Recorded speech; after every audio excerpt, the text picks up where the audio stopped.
Set. Front row.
Hello and welcome to Lynchburg Live. I'm your host, Linda Smith.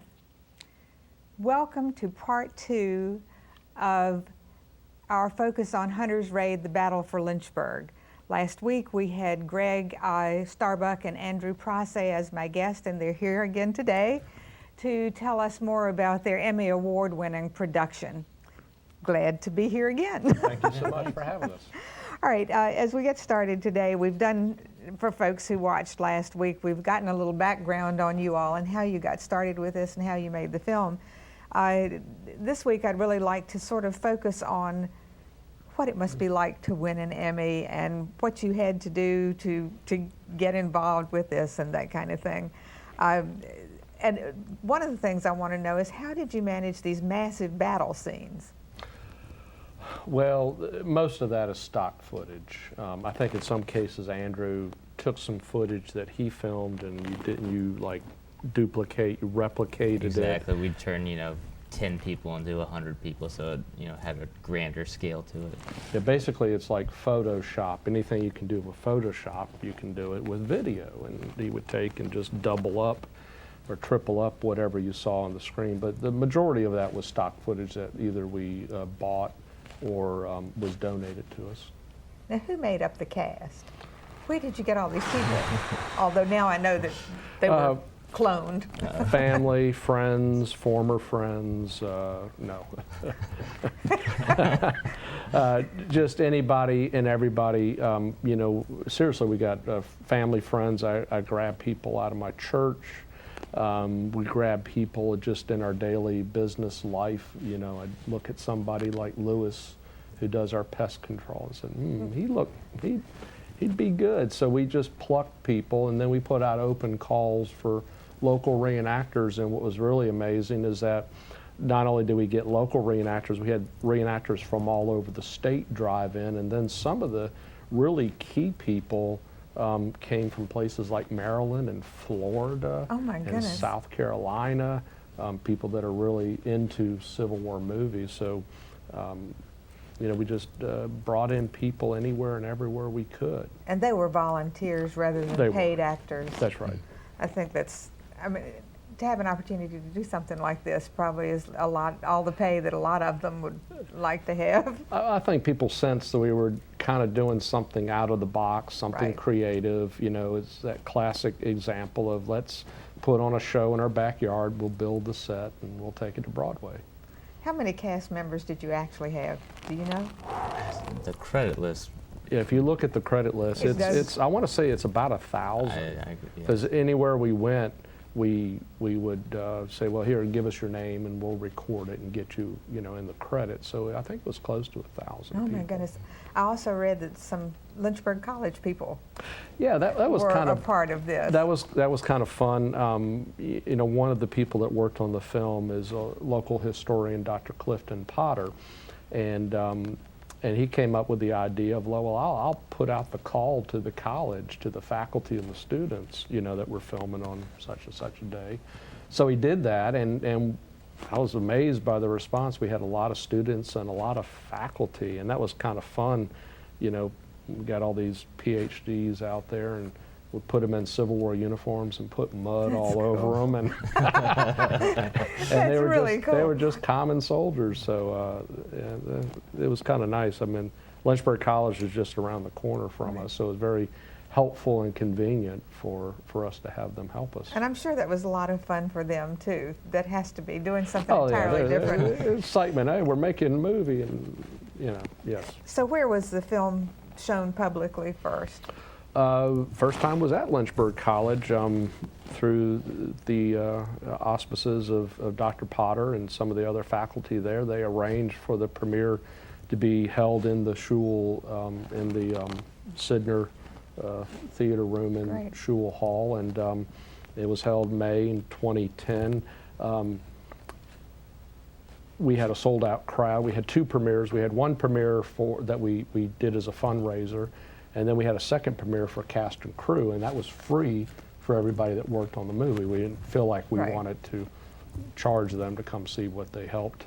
And so we had that two premieres, both basically sold out. We didn't actually finish the film until about an hour before the premiere. Oh my goodness. It was pretty hectic. Was it editing or was it It was just- the final compression of putting everything on the DVD. It came down to the wire. Yeah, it really did. It was pretty serious there for a moment because we had everybody waiting at the hall, and I didn't know all this, but apparently you can edit all the video, and it's one thing to have it on the computer, but to actually get it onto a DVD, you have to go through this process called compression, and that it renders and it does all this stuff to the video, and when you compress a 55-minute video using not the latest computer, it takes time. And then also you get these rejects where it'll compress for 3 hours and then it'll get caught on something and then it will just fail. Got to start over. Oh my. And we were just going through it, for a moment there we thought, we may not even get the, because it was on the computer, but how we get it on a disc to show it. So Yeah, we that- got it done and got the disc over there, just in the nick of time. You all have brought some really great pictures, and I want to get to those. And after we see the pictures, then I want to get back to Sure. talking to you about these Emmys and how you Sure. got that. Phil, if you'll put those up on the screen, we'll get Andrew. Yes, there you go. And Greg to tell us what they are. Well, that's the box car. We had a great friend, Daniel Dixon, with C.L. Lewis Construction Company. The company loaned us a 20-foot cargo container, which we then sheathed it with wood, and we stained it, and we painted it, and stained it, and weathered it, and added the little ladders and the decals, and that's on a trailer that we could tow around, and that's our box car, which we later replicated, so we had a whole string of them. And this is an early war scene of Lynchburg men going off to war in the early war battle shirts. Looks authentic to me. That was, I guess that's me, and one of the camera mounts we came up with was mounting a camera on the top of a ladder, and it's something I kind of jerry-rigged, and it worked pretty good in some cases, but my ability to pivot or the camera around was sort of limited, and at one point the camera actually came detached and fell from an 8-foot ladder and hit the ground, and fortunately it fell with minimum breakage, but That was terrifying. that was, for a moment our heart stopped.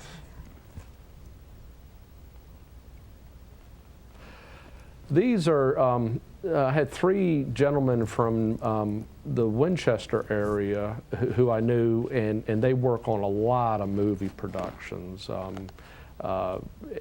and they have horses, and I talked them into coming down from Winchester, bringing their horses. There's nothing that sells a Civil War scene than horses, because you know horses and mules were such a prominent part of the Civil War landscape. So we got them down, and actually having real horses trot through the Sandusky yard, you know, really made it effective, sure. and that's what we got. Although you really got to be careful with horses. Andrew? I guess that's me behind the camera at, I believe, our Sandusky shoot. We had about 60 extras come out and dress all in Yankee gear. And it was actually pretty surreal to be out there. The woman who plays Mrs. Hutter is actually a descendant of the Hutters. Oh, my. And she said, you know, looking out at her yard and seeing, you know, full of Yankees, that she actually, you know, was brought back to what her family experienced in the past. I'm sure. In fact, that's a scene that kind of plays on that. That's Mark Day on the left, portraying a Union soldier, explaining to Mrs. Hutter that the Union Army is coming to camp on their yard. That's the descendant of Harriet Hutter, playing her great-great-grandmother on the right. And they got into a wonderful repartee with each other. He was chiding her to change her Southern ways and to accept the Lincoln Army coming to her yard, and she was telling him to go home. And they sort of channeled their ancestors, and it was a great bit. We didn't get much of that in the movie, but to watch it, you know, we were kind of taken aback how real their acting was, because in a way it wasn't acting. And it makes it even more special, I think, that you have. Right, there were real emotions behind it. Yeah. And that's our film shoot we did down at the courthouse one early Sunday morning.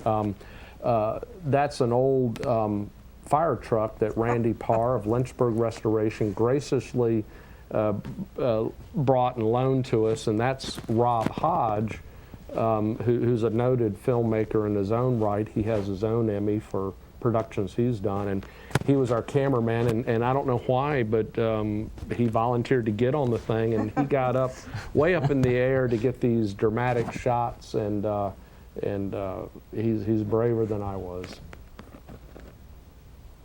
The shots from up high are really impressive, I think, Right. in the film. Well, and that's what really makes a production, is when you get shots that move, that raise up, that are from high vantage points, and that's Rob and me. I think Rob's describing what he wants to try to get, and I think at this point he's calling the action, and he's telling people in the background what he wants them to do.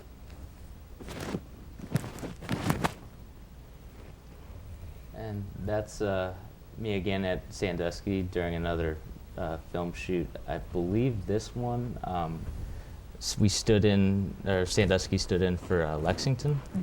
And when the Union went to Lexington, they, you know, they kind of destroyed Washington College at the time, and VMI. So we were getting people throwing plates and china out of the windows and smashing them up. So it was a fun shoot.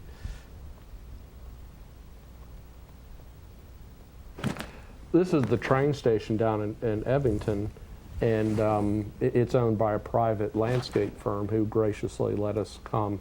Now, in reality, the Lynchburg train station was much larger, much more urban, made of brick, you know, but we just didn't have the means to replicate or to show that. So we got this great little wooden train station, which is the one in Evington, and they opened it up, and we populated it with people working on the docks, and kids and soldiers, and our boxcar, and you know, you see it in the movie, but wonderful location.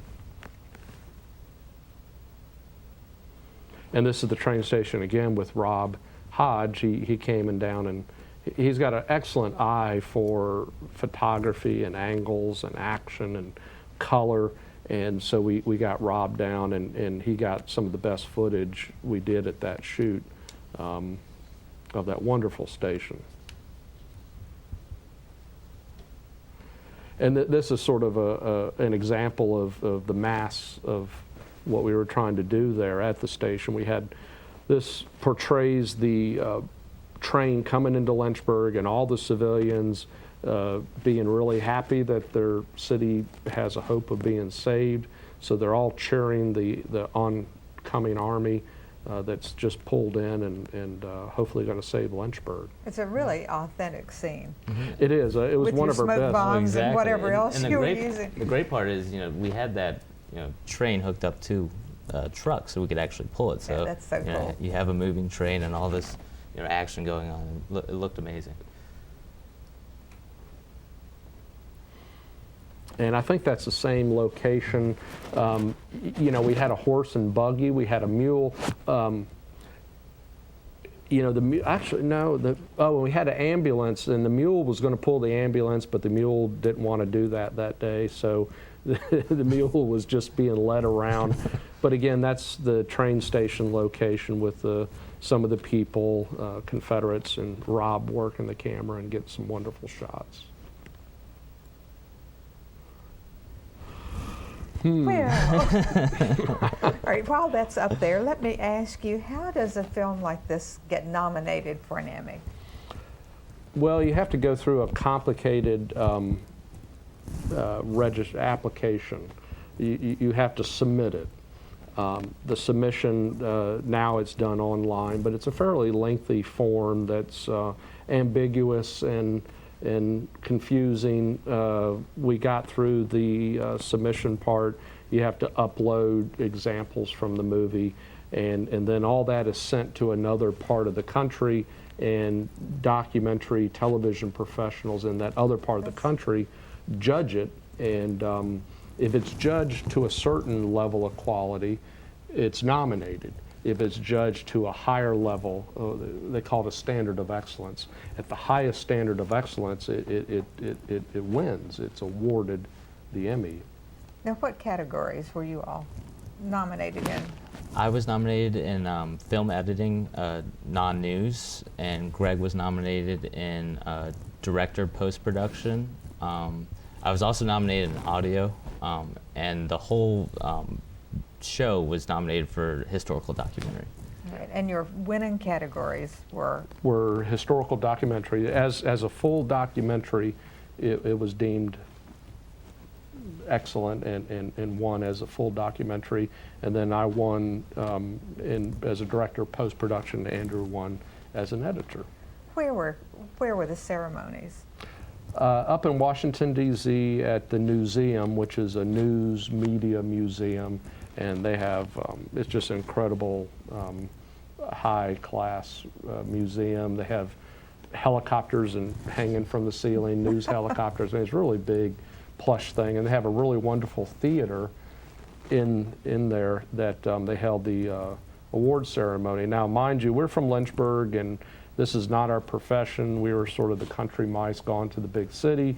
Everybody there at the ceremony is station managers of major TV stations in D.C. and throughout Virginia, major PBS executives, and then us from Lynchburg.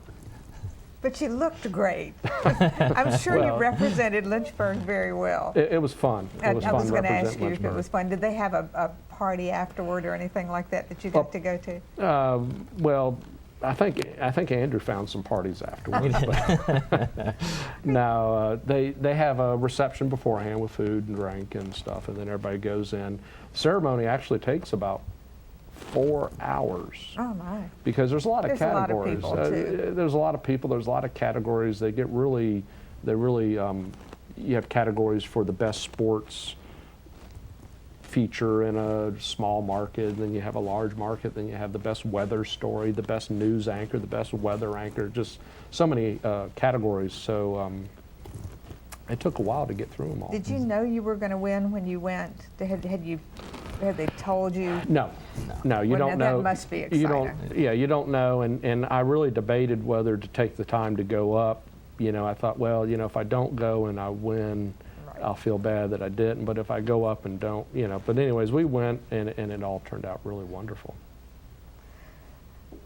All right, so how has your life changed since this Not much. Not Not a whole much. lot. You know, I mean, it's a wonderful honor, and you know, it's a nice thing to add to the resume, but not really a whole lot. I mean, we both still have our responsibilities and obligations in life that we have to, you know, go forward. You know, it's a great thing that what it does is it continues the saga of the movie, and what the purpose of the movie is to highlight the history, highlight the tourism potential of Sandusky, of Lynchburg, and of the region of Virginia. And so the fact that we're still talking about it over 2 years after it premiered is the benefit of that is that it brings attention to the story to our city. And you got a letter from Governor McDonald. And then out of the blue, we got a nice letter from Governor McDonald, who, you know, I think one of his little things that he likes coming off the heels of Spielberg's Lincoln movie in Richmond is the fact that Lynchburg is an incubator for historical movies, and then of course anything, you know, we've shipped the movie all over the country and even across the world. We've sent movies to Europe and South America and Canada. That's great. So you know, it brings attention to our city, to our state, to our country, and that's a good thing. Have you gotten feedback from any of these foreign countries you've sent it to yet? I mean, generally people are just very complimentary of the movie and the history, and you know, it's just private individuals purchasing it. Do you have any plans for another film now that you've got this in your blood? Well, you know, one of the things, the same donor that really helped us with the first movie, we pitched another documentary to them, and we've got some seed money for that, and we're currently doing some work, although it seems to be going about the same speed. So in about 5 years we'll talk again. But we're doing one on Lynchburg throughout the Civil War, not just the battle. And this one, you know, like surprisingly, you know, we talked about the battle, but so much of it was how it affected people, women and children and non-combatants. And this will be about Lynchburg, and so much of that will be about how it affected people back home, the home front. So, you know, I'm kind of excited about that because we have seen numerous movies and documentaries about battles and what happened at this battle, what happened, you know, and you know, there's only so many ways you can tell that story, but being able to tell the story of what happened back home and how it affected people, that's exciting. Tell me, how does it feel to win an Emmy? To have that in your hand. I held one of these and I really like the way it feels. Andrew? I mean, it's a great feeling.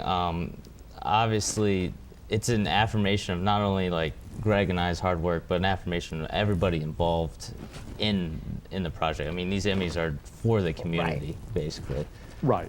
There's so many people that work so hard, and I feel guilty that we don't have Emmys. You know, it's not structured such that you know, to give Emmys to everybody. But if I could have 1,000 Emmys to give to those 1,000 people that worked on it, I would love to. But you know, there's times it feels really good, and other times that people say, knock it off, get back to work. Oh, I can't. I've seen this film, and I mean, there were parts in it, just watching it, that I got emotional. And I think it's because of the way it was presented, as well as the fact that it's home, you know, and it's history from home. And a friend of mine who lives somewhere else, I was telling him about this, and he said he had a friend from the South who said, they never took Lynchburg. Well, Lynchburg, like we demonstrated in the movie, was fortunate in that it wasn't taken, and you know, its trajectory after the war was different than maybe some rich cities like Richmond and Charleston that suffered a bit more. And you're right, it's about home. You know, we had an alternate subtitle, Defending Hearth and Home. And that's something that was very much on the minds of 18th and 19th century Americans, was the idea of hearth and home. your hearth and your home. It's where everything happens. It's your family. It It's is. your community. Right. And that's what we wanted to try to express. And we did want to try to make some shameless, emotional, tugs at the heartstrings, because until you feel it, it's one thing to experience it intellectually, but you also, it makes much more impact if you can feel the history. We only have very few minutes, but I want to know how this experience has affected you personally. I don't know. We have another interview coming up sometime soon, don't you, for a magazine? Well, yeah. What's Lynchburg Living is going to do an article. Virginia Living magazine is doing an article, and it's going to air again on Blue Ridge Public Television on September 18th. So, it's interesting. If you had asked me, the fact that we kind of backed into it, that we got the movie done, and then we kind of said, well, let's see what it takes to enter it. And just by chance, we got real close. If it's over 60 minutes, you can't enter it. I didn't know that. And at 55, we're under the threshold. I was like, okay, we made that. There were so many, not roadblocks, but so many gates we had to pass through. And the fact that we went through all these steps and made it out the other end, is just surprising. I'm still amazed that we got it done. I'm amazed that it turned out to be pretty decent, and I'm amazed that it all meshed such that we, are talking about it today. And what a wonderful start for you. Oh, exactly. It was a huge, first step for me into filmmaking, and basically, made me realize that film is what I want to do with the rest of my life, and I want to make a career out of it. I want to be an editor. I want to be involved with that. And I didn't study film at all in college, but I'd always had a passion for it, and just working on the project and collaborating with all these great people, it's just really made me want to do more. Yeah, I think it's great. Probably the biggest thing in terms of how does it affect your life for me is just watching how it has affected other people's lives. Yeah. I in some ways I changed the course of Andrew's life, I think, for the better. Certainly. And then there's so many other people out there that worked on it that take so much pride in being involved in it, and just watching their joy and enthusiasm, and just being in awe of being the instigator of that. I thank you both for being here. I've enjoyed doing this show so much, and I expect you back in 5 years so we can talk about your next film and Thank you. endeavor. I hope you've enjoyed tonight's show and the previous show, and we'll have an opportunity to see Hunter's Raid, The Battle for Lynchburg. It's an exceptional film. My next show will feature Lynchburg's Victim Witness Advocate Program. Thank you so much for watching. Have a wonderful evening. Good night.